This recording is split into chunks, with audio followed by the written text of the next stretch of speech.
हाय बंधुरा तुम्हारा सबाई केमन आछो आशा करছি ভালো আছো আমিও খুব ভালো আছি। Welcome to Bengali Bloggers channel welcome একটা নতুন ভিডিও নিয়ে আমি চলে এসেছি। আজকে রাতের বেলায় ভিডিও করলাম। আমি এখন রুটি করছি আর রুটি আর দু রকমের মিষ্টি বানাবো। আজকে মেলায় যে গজা বানায় সেই রকম গজা বানানোর চেষ্টা করছি।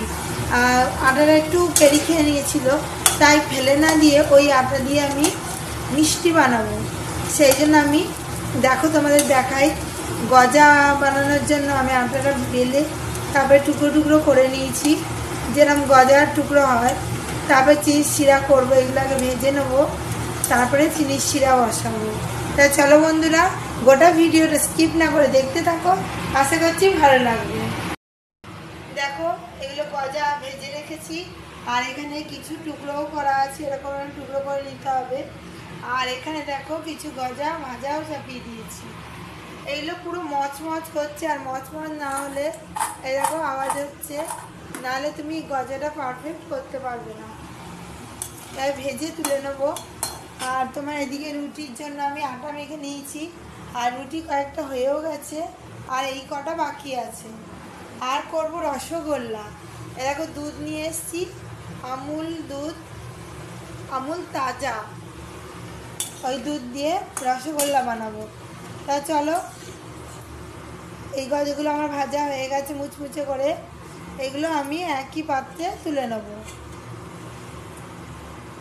দিয়ে আমি আবারও বাদবাকিগুলো দিয়ে দেবো, যেটুকু ধরবে সেটুকু দিয়ে নেব।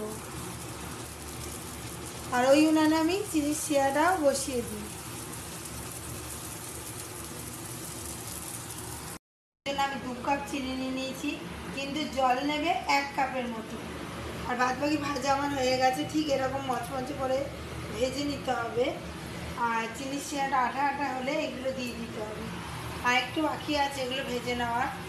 তা চলো, এর মধ্যে আমি 1 কাপের মতো জল নিয়ে নিই। পরিমাণ মতো আমি জল নিয়ে নিয়েছি। এবার চিনির শিরাটা আঠা আঠা হলে এইগুলো দিয়ে দিলেই গজা আমার রেডি। মেলার মতো গজা বানানো আমার হয়ে গেছে, গুড়ের গজা বানিয়েছি। আর এইখানে দেখো রুটি করে নিচ্ছি। আর এটা হচ্ছে রসগোল্লার জন্য চিনির শিরা চাপিয়ে দিয়েছি। এখানে ছানাও রেডি আছে, 1/2 কিলো দুধের ছানা।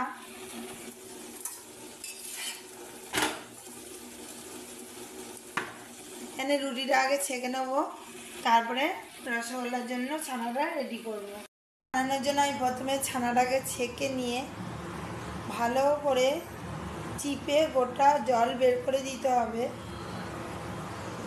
তারপর ছানাটা তেনার মধ্যে ঢেলে দিলাম, এর মধ্যে একটু জল দিয়ে ছানাটা ধুয়ে নেবো। ভালো করে জলটা ছেঁকে নিয়েছি, এবার ছানাটাকে বের করে নেবো। ছানাটাকে বের করে ভালো করে ডলে ডলে মেখে নিতে হবে। দেখো জলটা বের করে না দিয়ে এরকম হয়েছে। এবার এটাকে ভালো করে ডলে ডলে মেখে নেবো। এর মধ্যেও কত ছানা লেগে রয়েছে, ছানাগুলো কাচিয়ে নিই ভালো করে।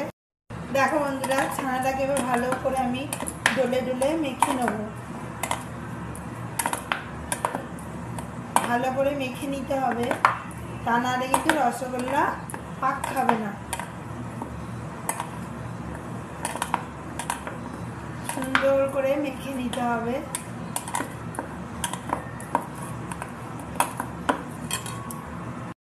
দেখো বন্ধুরা, রসগোল্লা পাকানো হয়ে গেছে।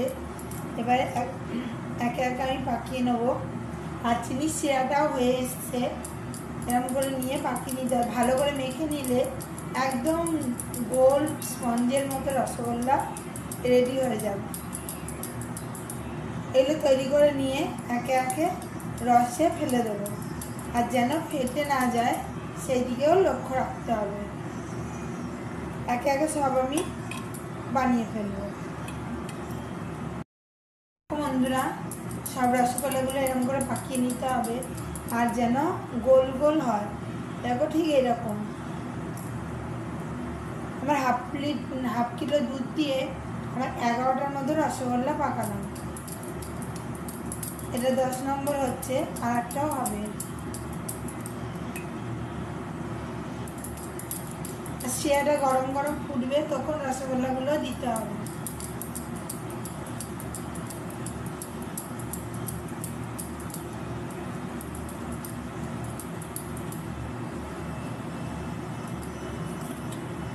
একটা বাকি আছে রসগোল্লা। মাখাটা কিন্তু মেন, যত ভালো করে তুমি আপনারা চটকে চটকে মাখবেন ততই ভালো রসগোল্লাটা কিন্তু ফুলবে।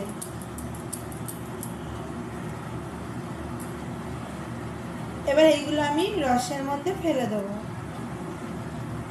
সব ছানাগুলো আমার পাকানো হয়ে গেল। সিরাটা টকবক করে ফুটতে লেগে গেছে। আর এখানে দেখো আমি রসগোল্লা 11টার মতো বানিয়ে ফেলেছি। রসের মধ্যে আমি রসগোল্লাগুলো সব একে একে এরমভাবে দিয়ে দেবো। আর যত ফুটবে রসটা তত কিন্তু রসগোল্লাগুলো বড় বড় কিন্তু হয়ে যাবে। দেখো সব রসগোল্লা আমার দেওয়া হয়ে গেল। এবার এটা ফুটতে থাকুক। একটু এরকম ঢাকা দিয়ে দেবো ফোটার জন্য, তা নাহলে রসগোল্লাগুলো টোপা হবে না। বন্ধুরা রসগোল্লা করা আমার হয়ে গেছে। রসের শিরাটাও দেখো, আর রসগোল্লাগুলো কতটা ফুলে ফুলে উঠেছে আর পঞ্জ হয়েছে। এখন যেহেতু গরম দেখাতে পাচ্ছি না, আর ঠান্ডা হলে তখন দেখাতে পারা যাবে। তো চলো একটু ঢাকা দিয়ে কিছুক্ষণের জন্য রাখি। রসগোল্লাটা এবার দেখো কত সুন্দর নরম রসগোল্লা হয়েছে, পঞ্জের মতো। দেখো পঞ্জের মতো নরম, একদম তুলতুলে। আমি একটু ভেঙে খাবো। দেখো একদম পঞ্জের মতো নরম তুলতুলে আছে, পুরো দোকানের রসগোল্লার মতো। বন্ধুরা তোমরা অবশ্যই ঘরে রসগোল্লা এইভাবে বানিয়ে খেও। দেখো কতটা পঞ্জের মতো।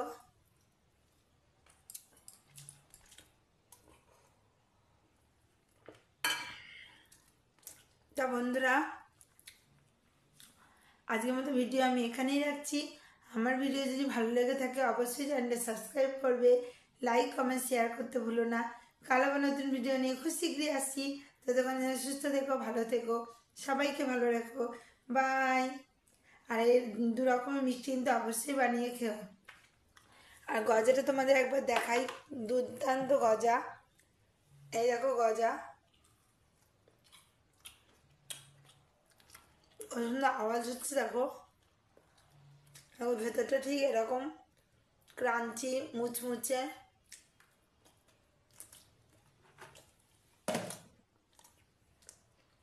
বন্ধুরা বাই।